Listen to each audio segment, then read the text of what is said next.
Hey, Natural Born Sisters. Welcome to another episode of Kinky in the Kitchen, where every swirl, curl, coil, and wave is celebrated. You'll hear inspiring stories from women who have left straight hair, wigs, and weaves behind, despite the discrimination and bias, to reclaim their power by rocking their natural hair. Be it spiraled, kinky, defined, or straight. Whether you're already a natural sister or still finding the courage to unleash your beautiful coils, you're not alone, and you're in the right place. Let's get to know your host. She's passionate about inspiring Black women to rock their natural hair with confidence, teaching our Black natural hair-wearing women how to show up despite hair discrimination and biases. She's natural like you and rocks her kinks in the kitchen loud and proud. She's Lisa E., aka Natural Born Sistah. What's up, Natural Born Sistah? It's your girl, Lisa E., aka Natural Born Sistah, aka Living My Best Life. Welcome to the Kinky in the Kitchen podcast, the show that highlights Black women who are rocking their natural hair with confidence despite discrimination and bias. Welcome, sis. You are about to enter the abyss of professionalism, optimism, and intelligence. And in this series of episodes, you will hear women talk about their professions as it relates to natural hair. Now, some have intertwined their professions with their natural hair journeys to help others or even just for themselves. And as others have just dove right in just to help sisters just like you in their journey just by sharing their stories. Our last guest, Giovanni, was pulling out all the stops, discussing how she incorporated her natural hair with her educational journey, and she describes her experiences with her hair when it comes to transitioning to it, such as watching her friend get her hair washed and noticing her textured curls. Her experience of discrimination in Africa was a surprise, as she was discriminated against while on a shopping trip with her host sister. She also talks about her hair experiences when it came to transitioning to her hair. Now, when she saw her friend get her hair washed and noticed her textured curls, oh my God, it was amazing. Her story was amazing. So please tune into her episode, as you won't regret it. But our next guest is new to the Black hair community, and her contributions to us 4C sisters has become an amazing experience for those who follow her. Her unique approach to the 4C community will most certainly blossom as she takes the responsibility of carrying on what the sisters need when it came to their natural hair. She is super smart and sweet as ever, and I enjoyed my time with speaking with her during the show and had the opportunity to learn about her hair journey and how it's connected to helping women now. So without further ado, I give you Natural Born Sistah, Tequia Williams. Hey Tequia, how you doing? I'm great, Lisa. How are you? I'm doing great. Thank you. Welcome to the show, Kinky in the Kitchen podcast. I'm so glad to have you on. You and I met briefly, maybe twice, but once officially, like how we are now, and maybe through messaging at another point. And I got great vibes from you. Like I told you, you would be a perfect guest on the podcast. So welcome. Thank you. Thank you for the opportunity. Thank you for welcoming me onto your platform. I appreciate you so much for that. You have no idea. No, that's my pleasure. It's worth it to bring people like you on. And as you and I talked about it before, I already knew you were a good fit. So I look for people because a lot of people, they're afraid to come to me a lot of times. But So I come to them and let them know they got it. They got it. That's amazing. Thank you. I appreciate it. My pleasure. All right. So we can jump right into it because a lot of people like to jump right into it. Let's start out with, let's give everybody your full name and how old you are, because I think it's important to share your age. So for listeners that are listening, they could possibly relate to your age as, for them, maybe they can kind of learn things from you. Like, you know what? She's my same age. Maybe I can accomplish certain things like that too. So let's start with your full name, how old are you, and where you're from? Okay. My full name is Tequia Williams. My age is 36, and I'm from Chicago, Illinois. Ooh, the cold Chicago. Yes, but I live in Charlotte, North Carolina, though. So yeah, I got tired of the cold and I I don't decided to blame move. you. I had to go. I But my don't blame you. family's still back in Chicago. I visit often. Nice. So what made you go to Charlotte? Oh, is it Charlotte you said? Charlotte, North Carolina. Yeah. What Yeah. made you go there? Is it the weather? The weather is a part of it, but my sister, she was the main reason why I moved down here. She relocated here maybe about 3 or 4 years prior to me. And I was in nursing school and I was visiting her back and forth like every 3 to 4 months and just fell in love with the city, fell in love with the atmosphere. I loved the church that she was going to and all of these different things. So I wanted to be here. So I decided to Awesome. relocate after I graduated. So, yeah. Sounds awesome. Yeah. All right. So now that we got the basics out the way, I want to ask you, what do you do? How do you like help others if you are helping others? Like what is exactly that you do for the natural hair community? Yeah, absolutely. So I have a Facebook group and I started it back in 2020 during the height of COVID because I wanted to be able to help women with their 4C hair. I wanted to provide a platform where they would be supported throughout their journey and get product recommendations, get styling recommendations, get pretty much what they needed to be able to succeed in their hair journey. So initially, that was why I did the group. I started the group. The group is called 4C Natural Hair, Minimalism and Easy Styling. So for a while, we were focusing on how to create hair routines and different products and different styling methods, all of those things. But one day I decided to do like a survey because I had a feeling that I wasn't servicing the community as well as I could. So I wanted to get a better idea of what it was that they needed because all of the different things, all the different things that I was presenting, it was just very broad, like styling, products, techniques. That's a lot of material. So how can we condense this to what it is that people really need? What do they really need help with? So I put a survey monkey survey in the Facebook group. People responded and they said that the biggest struggle, the biggest challenge for them was styling. So that's why I changed the group to 4C Natural Hair, Minimalism, and Easy Styling, because they were looking for easy styling methods, things that they can easily duplicate and not have to have all that fancy handwork like what you see online, something that they can, feel good and look good in and wear to work, wear out with your friends. And I wanted to provide that. So that's why I wanted to service the 4C community. That's my Yeah. reasoning. Okay. And I noticed in your group, you seem to be okay. So let me say this first.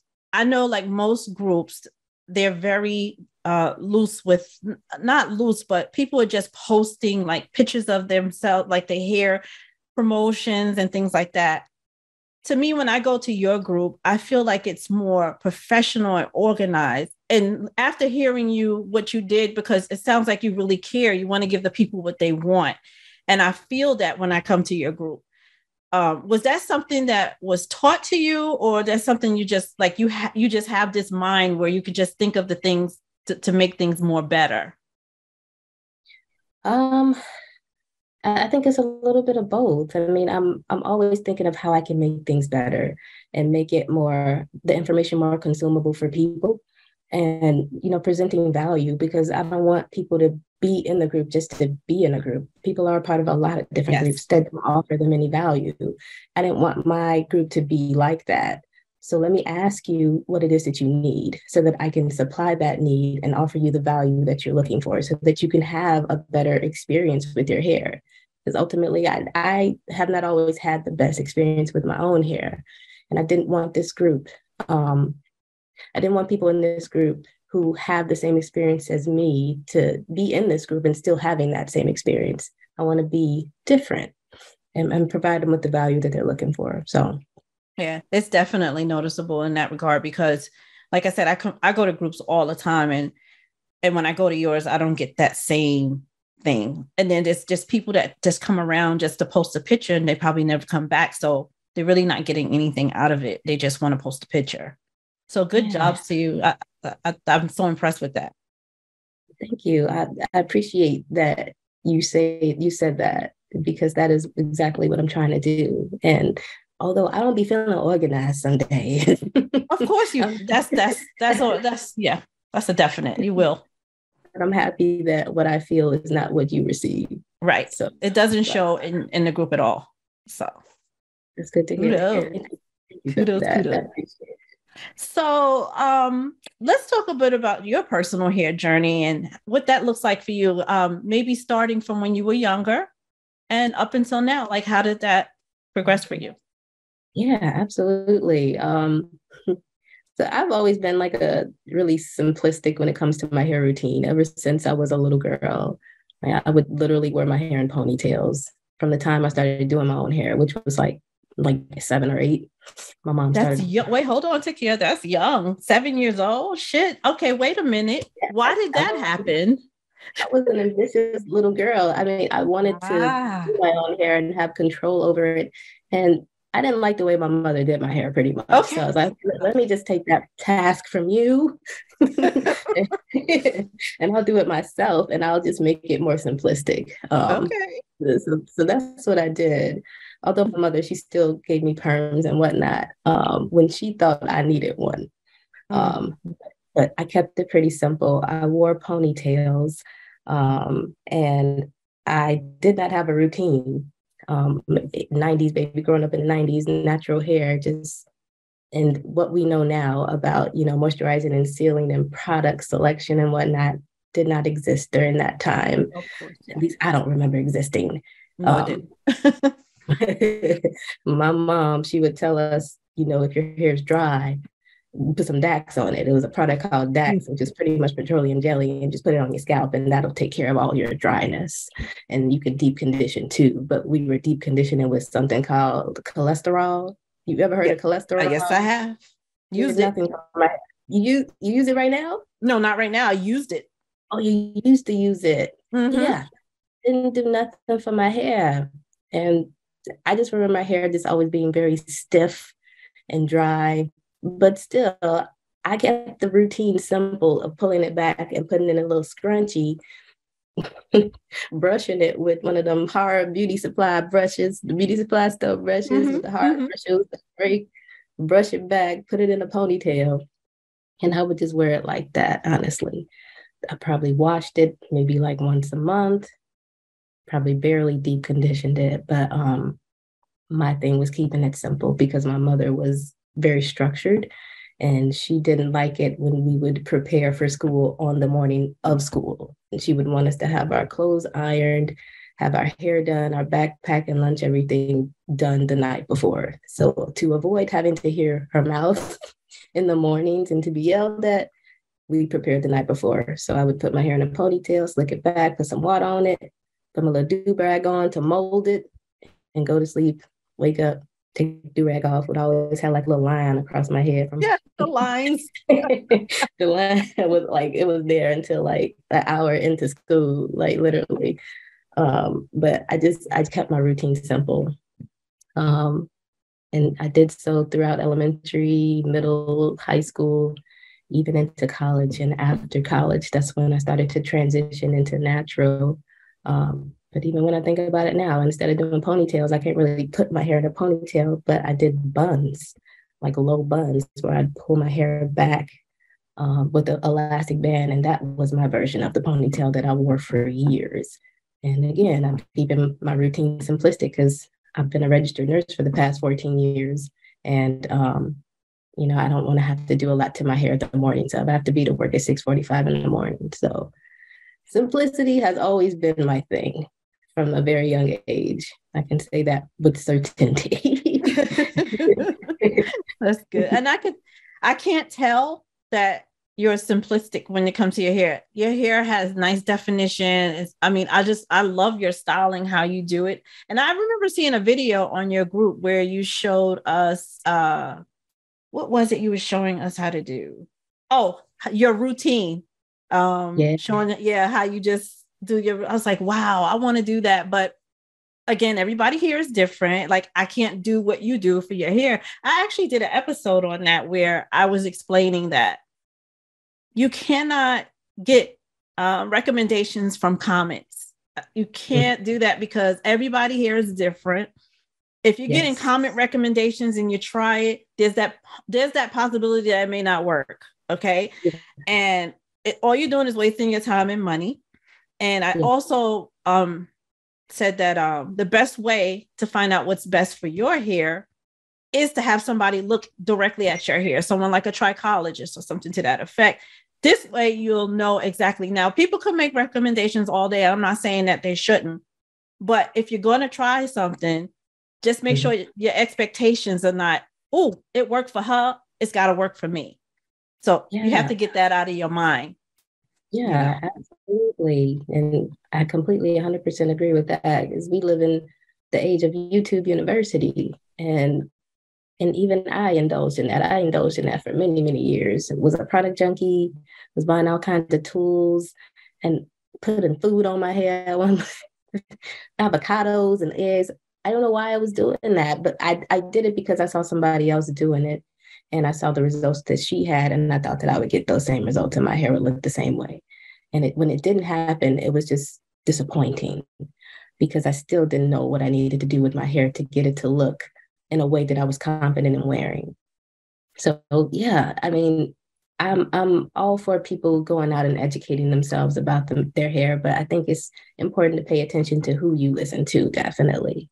Because if they don't have, if they only have experience with their own hair, then what they can provide you is going to be limited because their knowledge is only limited to what their hair can do and their experience with their own hair.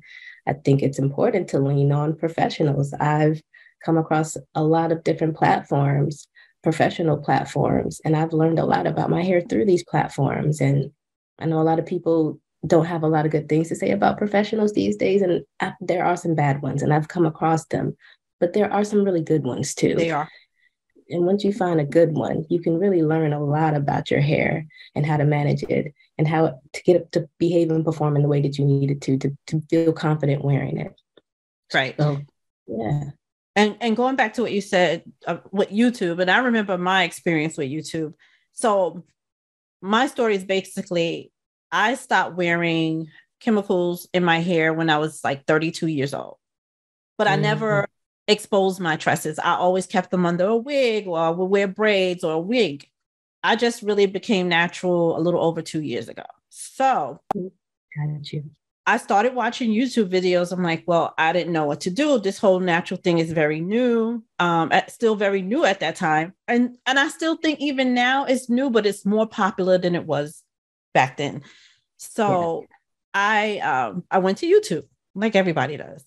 And of course, I tried the things they recommended, not knowing about textures or anything like that, and noticing that things weren't working for me. And I got aggravated. But again, like you said, you still learn because of that trial and error. So, okay, you start to wonder when you start to learn other things about hair. So, okay, well, maybe that didn't work for me because my texture is different from hers. Let me look a little closer. Because even if you didn't know that and you look at her hair or whoever's on there doing it, you know it's totally different from yours. I said, well, my hair don't do that. She must be mixed. She must have, you just start thinking all things because now you're uneducated. Until you become educated, then you'll know exactly what the differences are. So for YouTube, I can say that I had both sides. So I had a bad experience, but that bad experience, educated me. So now I can create better experiences based on trial and error. So I love that. I get what you're saying. Yeah. It's hard. Natural hair is hard because we didn't grow up with natural hair. I mean, if our hair remained natural all the way through, then we would have fun. That's why one of my goals is to make sure that, well, I can't make sure. I want to try to get parents to their children to keep them natural, to grow into their naturalness. So it's not hard for them as they become older because this is something that they grew in. There's no transitioning for them. None of that embracing. They already doing it now from birth. So the struggle will be less for them. How do you feel about that as far as children growing up with their natural hair? Is that something that's important to you as well? Absolutely. I think you have to foster that self-love at a young age. And when I think about that, I think about my sister. My sister, she was actually the inspiration for me going natural. She went natural maybe about 2 or 3 years prior to me.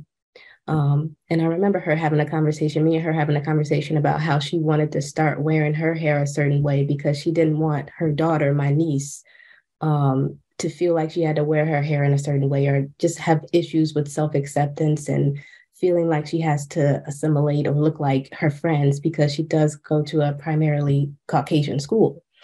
So my sister started wearing her natural texture so that my niece would become more comfortable with her own. And I love her for that. I'm glad she did that because my niece, she loves her hair. She's still learning how to do it. She's 10. She's learning about keeping it healthy. She's going through the motions of it all. And my sister, she said she keep having to tell her, you just can't put it in a ponytail and not do nothing to it. You gotta detangle it. You gotta do something to it. But she doesn't have any issues with wearing her hair as it is when she goes to school. So I think it's important for parents to do that, to be that example for their children.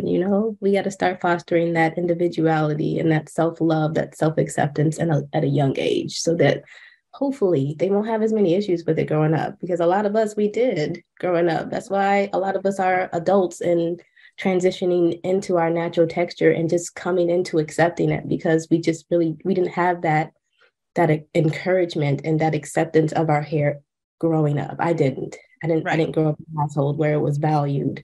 Perms and like a sleek, pristine, polished appearance was acceptable in my household. my mom would be the first one to tell me when my new growth started popping, well, you need a perm. Yes. What we gonna do? Yes. We need to put something on that, smooth it out, because she just did not like that look. And my grandmother, she was the same way, and she still is. She don't really like my hair like this. And I posted in the group something she said to me recently. When I was talking to her on FaceTime, and usually I wear my hair like this when I'm talking to her on FaceTime, but at that time I had pulled my hair back into a bun. And she said to me, you look like somebody today. I'm like, why I look like somebody today? What you talking about? What you talking about? Well, you got your hair pulled back in a bun. It looks nice. So I'm like, okay, thank you, Grandma. But I look like somebody every day I talk to you. You got to give it back to her. My grandma, she can take it. You just got to give it back to her. You have to. But, it just reminds me, and I know that she's not saying it to hurt me. It's just based upon her experience and, her having to present herself in a certain way, really, in order to survive. My grandma's 93, and she grew up in the 40s. So if you didn't have a specific appearance, you didn't get a job, you didn't get loans, you didn't get opportunities that people with a more polished appearance had. And you're Black growing up during that time too. So I understand why she says the things that she says, and I try not to, be offended by it. Sometimes it does irritate me, if I'm honest, but I understand why she's saying that. I understand her foundation and where it's coming from. So yeah, I like that question. Yeah. It's good that, it's not showing any disrespect to anything, because the way you told me how you said it to her, I love that. I mean, you still respect your grandmother at the same time, but you also respect yourself as a person. And I remember for me, natural, I'm going to say the word, I've never said this word before. Naturalism to me is all the way. So as far as putting chemicals to color my hair, I'm not going to do that. I've been graying since I was in my early 20s. So as when I was doing the perms and things like that, I would use rinses. Like, I've never been the one for hair dyes or permanent dyes. I would get rinses because I always cared about what would happen to my hair as a result. People always, you hear these stories, oh, my hair breaking off, I got this dye, I had to cut the dye. I didn't want to go through that. So my hairdresser at the time made a very good, gave me a very good recommendation to use the rinses. Yeah. But for me, the rinses now, they would only last like 2 days. For some reason, my gray strands did not accept it. And like 2 days later, they'll be popping out. I'm like, damn, I can't get a week out of this shit. Like, it's like, why? I can't figure this out. I would go to her like a week later and say, well, it's popping out again. She's like, well, Lisa, hair rinses are not really as permanent. I said, but damn, can I at least get a week out of it? Like a week? She said, you should be able to get a week. But then what I realized, these gray strands, they are like slippery. Like they're not like that's why, because it kept sliding off the strand, so it would never stay. I stopped doing that. I'm not doing that no more because it was a waste of time and money to get a hair rinse. So I decided to not do anything to my hair as far as making it different color anymore. So I'm still wearing it under the wigs and weaves, right? And so when I decided, like I said, I decided to go natural like almost a couple of years ago, and I stopped wearing that stuff. And not only for that reason, it was hard because I used to try to wear wigs and weaves that's the same color of my hair. So I would have to try to find gray hair, gray wigs, and things like that. And it was hard. So, and I found out that if I really wanted that, it's going to cost me some money that I did not have. So I just said, fuck it. I'm just going to wear my hair out just like this. And it seems like a lot of people like it, because at first I was very uncomfortable with it. And that's why it took me so long to come out. But then I got to the point where it's like, nope. So now I say all that to say my grandmother, she didn't like the fact that I wore gray hair. Now, my grandmother, she's younger than your grandmother. She's 88, I believe. Please forgive me if she's not. She's close to that age if she's not 88. And she doesn't have a lot of gray hair. My grandmother doesn't even have wrinkles on her face. So I'm like, what is going on here? So she was like, she would never compliment me on my hair when other people would. And I never really said anything. So after a few times seeing her with my hair gray out like that, she said, you know what? After her hearing about people complimenting me and stuff, she said, your hair, I like your hair. She said, I just couldn't accept the fact that you are wearing gray hair and you're my granddaughter, you know what I mean? And I'm not even wearing gray hair. So when she said that, it kind of hit me. I'm like, oh, wow, that makes sense. Like your elder don't want to see your younger looking like someone who's be elder. You know what I mean? That makes sense. Okay. So when she said that, I was like, wow, I was quiet. I couldn't even respond. I was like, wow, that's awesome. I'm glad she was upfront with me as to why. And I don't understand why she took so long, but it did make sense to me. So she loves it now. She's happy because I'm close to her and I want her to accept me because she raised me for, I was with her since I was a baby. So my mother had me really young, so she took care of me. So we really are close.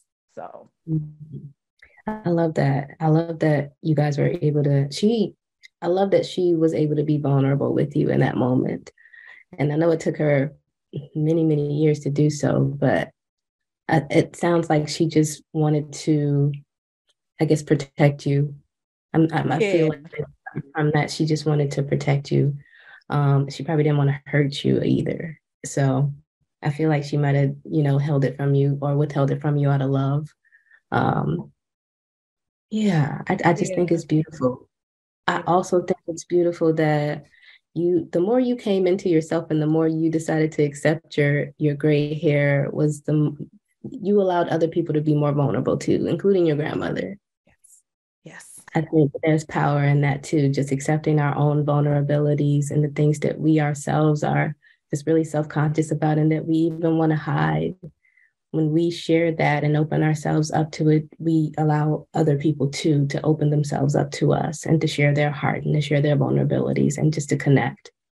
Absolutely. And I just love that you had the courage to be able to do that and just say, look, I got gray hair. I'm accepting it. I'm loving it. I love me. And I'm wearing it as it is. It was hard, I love that. But I did it. It was hard. It was hard. Yeah, absolutely. I remember hearing you say that you started graying like in your 20s.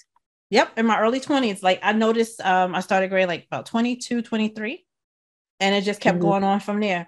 First, it was like 10 strands. And then it progressed really fast, and it was like 30 strands. And I'm like, what the fuck is going on? So why can't I just like, color that and like blend? I didn't know what to do. It was like, so I'm the only person in my family that has started graying young like that.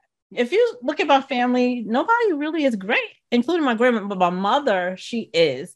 And I think with my mother is something different, the reason why she is. But everybody else, not really. So it's okay. It's cool. Like I said, I'm used to it now. I love it. It's me. I told my fiance, I said, I can't go put a black wig on my head. I'll be looking crazy. He said, yes, you would. Yeah, because I'm sure people know you and love you as you are with your gray hairs. I mean, I don't see a need for you to do that either. Yeah, that would look crazy because it's not you. No. And there's nothing wrong with the hair that's growing out of your head. So yeah. Thank you. think it's Appreciate beautiful. You're welcome. You're welcome. Wow. So we got a lot. I learned a lot from your journey. 7 years old, man. I mean, I was scared to put my hands in my hair at 7 years old.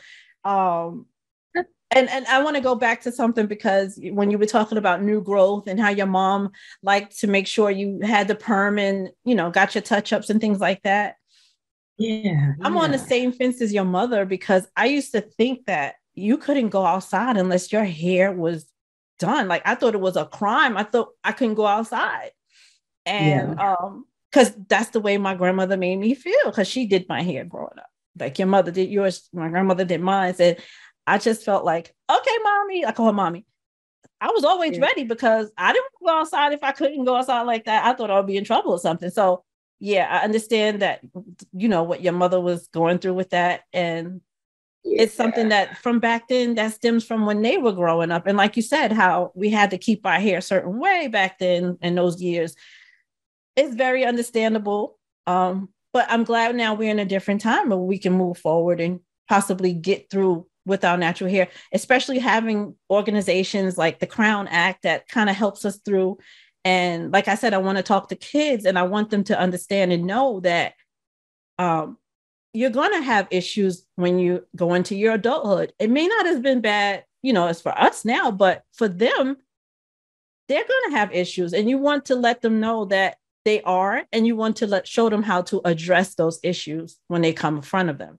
So don't ever let them think it's like an easy ride just because, okay, now you grew up like this, things are changing and different. There's still going to be some people out there that's going to be really fucked up towards you. And you just don't want you don't want them to take it. You want them to be able to defend themselves.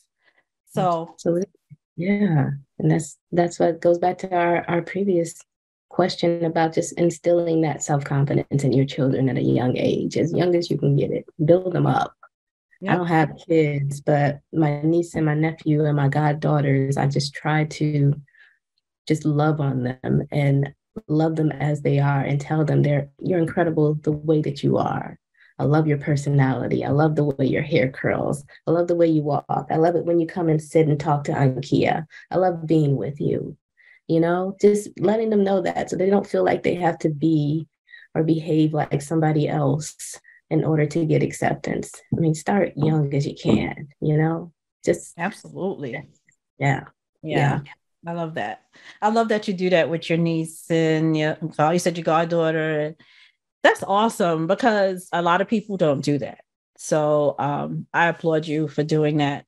And I know for a fact that your efforts into doing that will work for them. And they will always remember auntie and godmommy, and you saying that, especially in certain situations, they're going to remember that. And that's another reason why I want to interview kids, because I want to give them something to remember. Remember, if you ever have an encounter, remember that time when you did that interview, how you felt, you loved your hair, the stories that you told me, I want you to go back. And that's definitely something that will help. Encouragement can go a long way. So keep doing what you're doing. Yeah. Absolutely. I plan on it. Thank you for saying that. Of course. Because you want to invest in the kids. You want to build them up. So yeah, I'm gonna keep doing that. For sure. thank you for sharing your story, Tequia. I mean, I love it. And again, it relates to a lot of other sisters who are absolutely going through the change as far as their journeys and embracing their natural hair. I think that you're doing a great job with your group. Again, keep on going because it is something that is needed. I love your professionalism. I love your vision as far as what you're trying to do for the 4C community, because we need that. Because I know at a time where 4C didn't have any type of popularity at all. And now that we have more people that's recognizing, 4C is the bomb too. So, why not? So, and a lot of people are starting to like our 4C hair. Even people with 3A to 4B hair, they love 4C hair. They love what it can do. Now it's become more popular than the others. And I'm so proud of that. And that's another reason why I wanted you to be on the show, because of your interest in 4C hair. The fact that you have 4C hair, that's what I want. I want it to explode like the other textures did, and we can do that. We definitely can do that. Absolutely. We are doing that.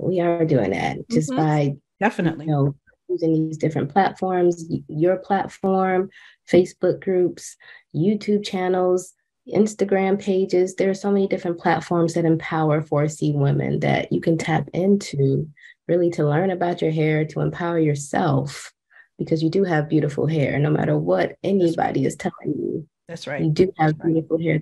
The hair that grows out of your head, it may take some time to learn and to understand and to get it to do what you need it to do, but it is possible. Yes, all right. Don't stop learning. Don't stop growing with your hair, and keep going. Please don't give up on your hair. Don't feel the need to put a wig on if you don't have to. Learn how to do your hair. It's going to be worthwhile. It's honestly, I believe it's part of your becoming of yourself. Absolutely. Yes, I agree with that. It's going to help you to better become and know and understand yourself. For me, it has, and I think it's like the catalyst to me just, being more comfortable within me, for sure. A lot of things happened over the past year with me. And one of the things that stand out as a positive over all the crazy and bad things that happened was I got to understand my hair in a better way and wear it in a way that brings me confidence and makes me just love it more. And so I wanted to be able to pour that energy into the group. I don't believe we go through hard times, disruptions, and hardships for no reason. It's always for a purpose. It's for your becoming, and then for you to reach back and to be able to help somebody else to become also and be more vulnerable and share their story and their experience. So it's all coming, full circle. And I'm just grateful for the opportunity to be able to share my story on your platform, and for you, again, opening up your platform to me. I am forever indebted to you. I appreciate this opportunity. My first podcast. It's crazy. It's crazy, Lisa. Man. All worth it. It's worth it. I'm telling you, you got something there, girl. Definitely. Well, continue to enjoy what you're doing. Again, you're doing a great job. Let's get these people out in the open and loving and learning to embrace their hair together. Yeah, absolutely. I'm always looking to connect with people. Please follow me on my Instagram or Facebook at Jexi Beauty, and that's spelled JEXSII Beauty. Instagram, Facebook, or either TikTok. Find me, and I would love to talk to you. Would love to see your hair on those platforms. Just love to connect with you. Also, I'm sharing a journey that I'm going on the platforms, my hair journey, along with a product development journey that I'm on as well. So nice. Come on and come on this journey with me. Yes, I can't wait to see that. Yes, ma'am. Yes, ma'am. All right. Well, thanks for sharing that extra information. People want to know. They want to know where to find you. What's your next steps? What you're going to do so that they can follow you and find out what your plans are as far as our hair community. Thank you. Thank you for sharing that. Thank you. I appreciate you allowing me to. Thank you. All right then. Bye-bye. All right. Bye-bye. Now, was I right about everything I said about Tequia? No, you know what? Wait. I don't need your approval because I already know, sis. No, I would never lie to you, sis. I love how Tequia talks about how she decided to create this community for women like us to help with something that seems so very small, yet very huge in our community: styling. And I totally agree, because with me, when it comes to styling, I seem to be stuck every time. Not being able to afford to go to the stylist every single week, but learning from others with my hair type, using their techniques. Now, keep on doing what you do, sis. Look, I hope you enjoyed listening to Tequia's story like I did.